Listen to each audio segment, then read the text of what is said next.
Greetings, Chummer, and welcome back to another RIT90s recap. This time we have episode 28, Take Up the Sword.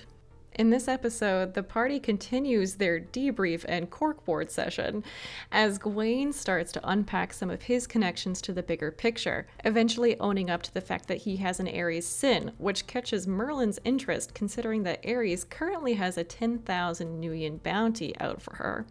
Percy notes that perhaps the two major factions that seem to be developing across the corkboard, which are Shay and Chivalry is Dead and Penumbra, versus Luther, Esper, and the Atlantean Foundation. And they are trying to compete with each other by obtaining spirit weapons or developing new technologies like Excalibur, specifically noting Penumbra's recent foray into nanotechnology using nuke. Circling back to her conversation with Lancelot, Percy begins to connect Chivalry is Dead's movement with the acquisition of spirit weapons. She recalls the memory from her dream the night before where she and the Chivalry is Dead teams were attacked by a squid-faced man with claws, which was presumably Ulysses, and a spider-like humanoid creature with many arms during their raid in South America. This description rings a bell for Arthur, who remembers a time from his youth while at the Atlantean Foundation base.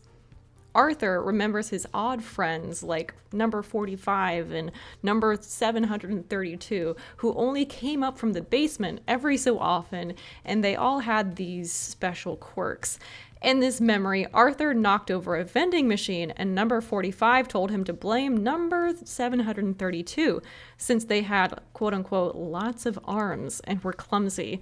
This connection between Chivalry is Dead and the Atlantean Foundation in South America, while retrieving the Tetsubo, solidified the merit of the idea of a kind of spiritual arms race between the two aforementioned factions. However, their theorizing is cut short by an unearthly roar echoing through the cave. Mordred quickly records the sound to analyze its origin as Servo makes his way out of the room to investigate.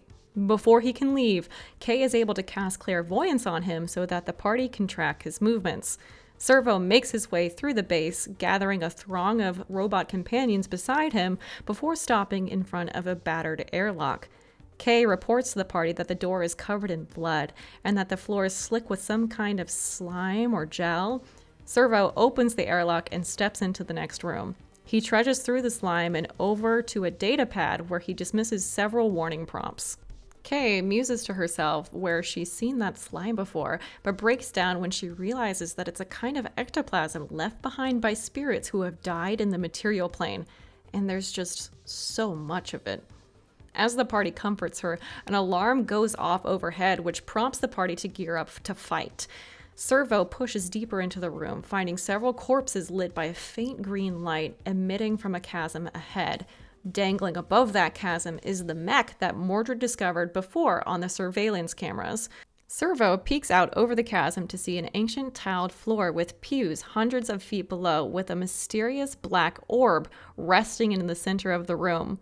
The party hears the deafening roar again, accompanied by some unsettling chirps and clicks as they lose their connection with Servo.